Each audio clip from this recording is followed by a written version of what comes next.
All right, so we now have the ability to expose variables and functions to Blueprint from C++, but we're still using these debug spheres. In all honesty, like, that's not really all that interesting or useful. They're great for testing things out, but we need to be able to like actually add things. So if you open up our blueprint for our item, if you look over on the left-hand side, you're going to see the components. So components add functionality to your actors.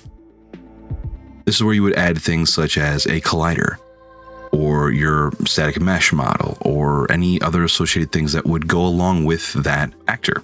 Every actor has a default component called the default scene root. It cannot be renamed, cannot be deleted, but it can be replaced. So the default scene root is, well, the scene. Every actor in our scene has its root as the default scene root until you replace it. So in C++, it's actually referred to a root component of type uScene component. uScene component is an object just like actors, and it is one level above actors in the hierarchy of like where things are structured. Basically, that means that we get access to all the things you would get as far as functionality of an actor, plus, a few extra things. In fact, when we actually call something like get actor location, when we do something like that, in reality, we're actually getting the location of that root object. Now, we actually have a special kind of component that we want to learn about right now, which is the static mesh component. So if I go into my scene and I just quickly add to the project, I'm going to add in a shape cube. I drag this up and over so I can see it a little bit better. So this cube is just a cube. And if we look over on the right in the details panel, I can see, well, it has a static mesh component. So a static mesh is a mesh, kind of mesh, that isn't moved through animation the same way as a character in a scene would be. Now it's called the mesh because if I switch to the wireframe view, all of these objects in our scene that we can see are part of a mesh. That cube has a mesh of polygons that create the overall shape. I'll switch back to the lit view. If I press play and then I pop out of the scene to be able to manipulate my scene, and I select my player, my character, and I look again at the details panel, I have a few different things here. So I have a capsule component, that's going to be the collider. If I switch my view to be able to see the collision, I can see the collider component around my character. That's this pill-shaped wireframed object that's around the player. That's the collider, the capsule component. Then we have the actual character mesh. Now, this is referred to as a skeletal mesh because it's a kind of mesh that can be animated using a skeleton structure. Again, if I switch to the wireframe view, you can see that this character, this actor, specifically this pawn, is again made out of a mesh, but a lot more detail because it's a character in a game. Now, a skeletal mesh and a static mesh share a lot of the same properties. However, skeletal meshes have a lot more involved in how they work, so we're going to kind of leave that alone for right now. Now, this is just to kind of give you a rough outline of the kind of things you would find as components for an object. How about we add our own components to this object? So I'm going to go ahead and delete the cube there. So in my code, I actually want to go ahead and start kind of removing some things from my tick function here. So the first thing I'm going to do is I'm actually going to go ahead and remove these draw spheres and draw vector. I'm going to get rid of those, as well as the add actor world offset and this delta Z and the lifetime. So I'm actually going to delete everything except for the tick. Now you might want some of that stuff back later, so maybe instead of deleting it, you comment it out. That's up to you. But I'm going to go ahead and remove these just for the sake of keeping things a little neater. Going to leave that sign movement function. We're going to need that. And I'm going to leave all of these properties in here as well. Once I've done that, I'm going to go back into Unreal, live code compile. And if it worked, then those objects are no longer there. At least they don't show up, but they are still in the scene, right? Now I'm going to go ahead and open up the blueprint for my item. And then I'm going to go to the top hand corner. I'm going to click add, and I'm going to add in a sphere. And if I hover over it, it's going to show, well, it is a static mesh component, specifically a U static mesh. So I'm going to add that to my scene. I'll go ahead and just leave that named sphere for now. Now, this object is the child of the default scene root. I want to actually replace the default scene root with that sphere. I'm just going to drag that onto default scene root. And now I no longer have a default scene root. My root object is that sphere. And if I switch the viewport, I now have a sphere. That is the object. And if I save it and hit compile, those static meshes are now in the scene right there. I no longer have to worry about the debug thing. I don't have that preview shape there. I have the actual objects themselves. So if I actually select the sphere component in the details panel, I can now modify the object. So looking at the scene, these are too big for what I want them to be. So I'm going to go ahead and shrink them down to scale of, I don't know. Well, I'll hit this lock button. That way all of them will change at the same time. And I'm going to change it to a scale of like 0.75. Now all of them are 0.75. And they all shrunk.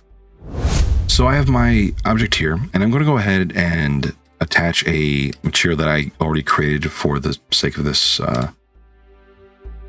demo. Attach that material right there and save it.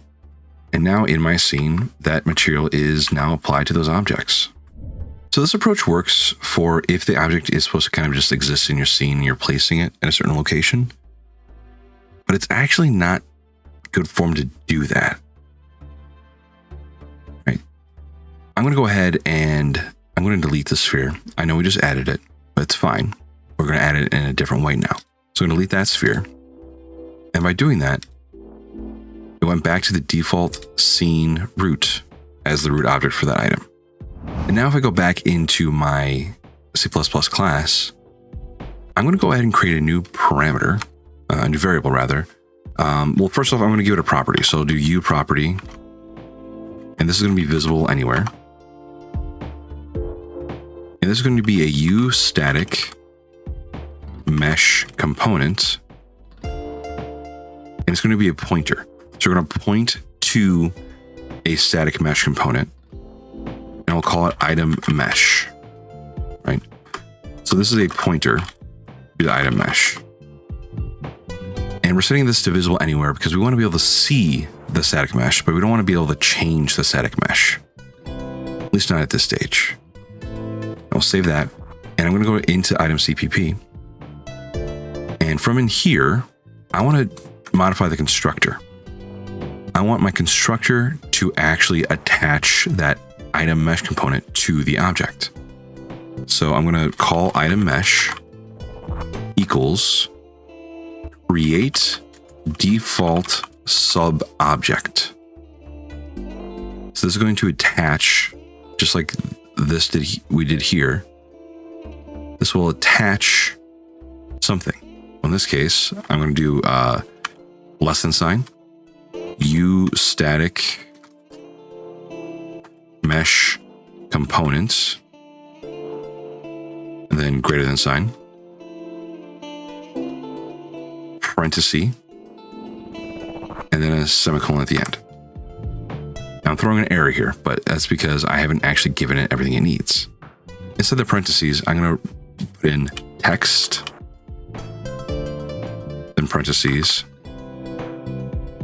And inside these parentheses here, I will say item mesh component. So we're just labeling, we're giving a name here to a static mesh component that we're setting as the new default sub-object. And we're assigning that to our pointer item mesh. So this creates an object. This is doing it dynamically.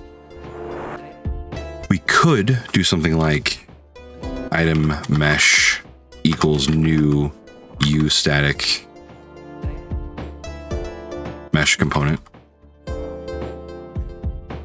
But this is bad practice inside of Unreal. We don't like that. Though this is something that you would do in C++, plain C++.